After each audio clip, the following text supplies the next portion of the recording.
El deseado de todas las gentes, capítulo 12, la tentación, parte 3.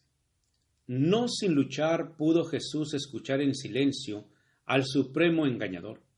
Pero el Hijo de Dios no había de probar su divinidad a Satanás, ni explicar la razón de su humillación.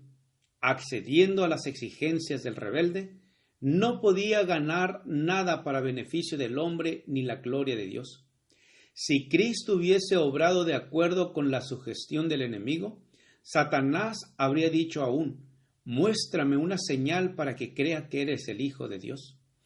La evidencia habría sido inútil para quebrantar el poder de la rebelión en su corazón, y Cristo no había de ejercer el poder divino para su propio beneficio.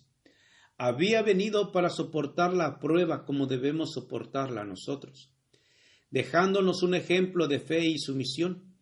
Ni en esta ocasión, ni en ninguna otra ulterior en su vida terrenal, realizó él un milagro en favor suyo. Sus obras admirables fueron todas hechas para beneficio de otros.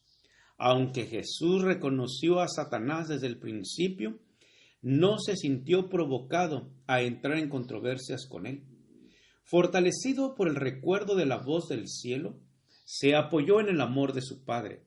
No quiso parlamentar con la tentación. Jesús hizo frente a Satanás con las palabras de la Escritura: escrito está. Dijo: en toda tentación, el arma de su lucha era la palabra de Dios. Satanás exigía de Cristo un milagro como señal de su divinidad. Pero aquello que es mayor que todos los milagros, una firme confianza en un así dice Jehová, era una señal que no podía ser controvertida. Mientras Cristo se mantuviese en esa posición, el tentador no podría obtener ventaja alguna. Fue en el tiempo de la mayor debilidad cuando Cristo fue asaltado por las tentaciones más fieras. Así Satanás pensaba prevalecer. Por este método había obtenido la victoria sobre los hombres. Cuando faltaba la fuerza y la voluntad se debilitaba, y la fe dejaba de reposar en Dios, entonces los que habían luchado valientemente por lo recto durante mucho tiempo eran vencidos. Moisés se hallaba cansado por los 40 años de peregrinaciones de Israel, cuando su fe dejó de asirse momentáneamente del poder divino. Fracasó en los mismos límites de la tierra prometida. Así también sucedió con Elías, que había permanecido indómito delante del rey Acab y había hecho frente a toda la nación de Israel, encabezada por los 450 profetas de Baal, después de aquel terrible día pasado sobre el Carmelo, cuando se había muerto a los falsos profetas y el pueblo había declarado su fidelidad a Dios. Elías huyó para salvar su vida ante las amenazas de la idolatría y de la idólatra Jezabel. Así había aprovechado Satanás de la debilidad de la humanidad, y aún hoy sigue obrando de la misma manera.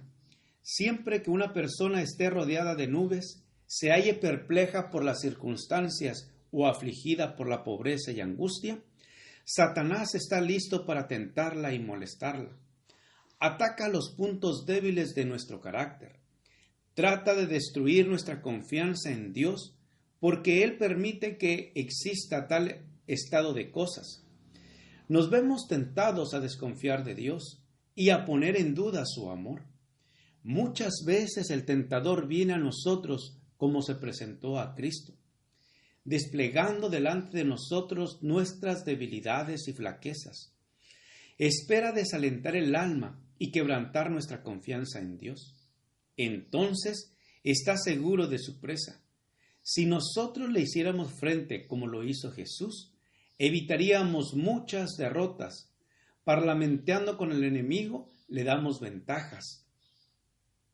Cuando Cristo dijo al tentador: no con solo el pan vivirá el hombre, mas con toda palabra que sale de la boca de Dios, repitió las palabras que más de 14 siglos antes había dicho a Israel: acordarte has de todo el camino por delante te he traído Jehová tu Dios estos 40 años en el desierto. y te afligió, e hízote tener hambre, y te sustentó con maná, comida que no conocías tú, ni tus padres la habían conocido, para hacerte saber que el hombre no vivirá de solo de pan, mas de todo lo que sale de la boca de Jehová vivirá el hombre. En el desierto, cuando todos los medios de sustento se habían agotado, Dios envió a su pueblo maná del cielo, y esto en una provisión suficiente y constante. Dicha provisión había de enseñarles que mientras confiasen en Dios y anduviesen en sus caminos, Él no los abandonaría. El Salvador puso ahora en práctica la lección que había enseñado a Israel. La palabra de Dios había dado socorro a la hueste hebrea, y la misma palabra se lo daría también a Jesús. Esperó el tiempo en que Dios había de traerle alivio.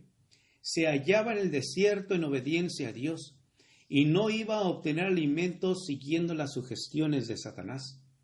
En presencia del universo, atestiguó que es menor calamidad sufrir lo que venga que apartarse de un ápice de la voluntad de Dios. No con solo el pan vivirá el hombre, mas con toda palabra que sale de la boca de Dios. Muchas veces el que sigue a Cristo se ve colocado en donde no puede servir a Dios y llevar adelante sus empresas mundanales. Tal vez le parezca que la obediencia a algún claro requerimiento de Dios le privará de sus medios de sostén. Satanás quisiera hacerle creer que debe sacrificar las convicciones de su conciencia, pero lo único en que podamos confiar en este mundo es la palabra de Dios. Buscad primeramente el reino de Dios y su justicia, y todas estas cosas os serán añadidas. Aún en esta vida, no puede beneficiarnos el apartarnos de la voluntad de nuestro Padre Celestial. Cuando aprendemos a conocer el poder de su palabra, no seguiremos las sugestiones de Satanás para obtener alimento o salvarnos la vida. Lo único que preguntaremos será: ¿cuál es la orden de Dios y cuál es su promesa? Conociéndolas, obedeceremos la primera y confiaremos en la segunda. En el último gran conflicto de la controversia con Satanás, los que sean leales a Dios se verán privados de todo apoyo terrenal, porque se niegan a violar su ley en obediencia a las potencias terrenales. Se les prohibirá comprar o vender. Finalmente, será decretado que se les dé muerte. Pero el obediente se le hace la promesa: habitará en las alturas. Fortaleza de rocas serán su lugar de acogimiento. Se le dará su pan y sus aguas serán ciertas. Los hijos de Dios vivirán por esta promesa. Serán alimentados cuando la tierra esté asolada por el hambre. No serán avergonzados en el mal tiempo, y en los días de hambre serán hartos. El profeta Habacuc previó este tiempo de angustia, y sus palabras expresan la fe de la iglesia. Aunque la higuera no florecerá, ni en las vides habrá frutos, mentirá la obra de la oliva, y los labradores no darán mantenimiento, y las ovejas serán quitadas de la majada, y no habrá vacas en los corrales. Con todo, yo me alegraré en Jehová, y me gozaré en el Dios de mi salud. De todas las lecciones que se desprenden de la primera gran tentación de nuestro Señor, ninguna es más importante que la relacionada con el dominio de los apetitos y pasiones. En todas las edades, las tentaciones atrayentes para la naturaleza física han sido las más eficaces para corromper y degradar a la humanidad. Mediante la intemperancia, Satanás obra para destruir las facultades mentales y morales que Dios dio al hombre como un don inapreciable. Así viene a ser imposible para los hombres apreciar las cosas de valor eterno. Mediante la complacencia de los sentidos, Satanás trata de borrar del alma todo vestigio de la naturaleza divina. La sensualidad irrefrenada y la enfermedad y degradación consiguientes, que existían en tiempos del primer advenimiento de Cristo, existirán con intensidad agravada antes de su segunda venida. Cristo declara que la condición del mundo será como en los días anteriores al diluvio, y como en tiempos de Sodoma y Gomorra. Todo intento de los pensamientos del corazón será de continuo al mal. Estamos viviendo en la víspera misma de este tiempo pavoroso, y la lección del ayuno del Salvador debe grabarse en nuestro corazón. Únicamente por la indecible angustia que soportó Cristo, podemos estimar el mal que representa el complacer sin freno los apetitos. Su ejemplo demuestra que nuestra única esperanza de vida eterna consiste en sujetar los apetitos y pasiones a la voluntad de Dios. Gracias por escuchar este audio. Te invito a escuchar la siguiente parte. Jehová te bendiga y te guarde. Con aprecio, Pastor Juan Manuel Flores Espinosa.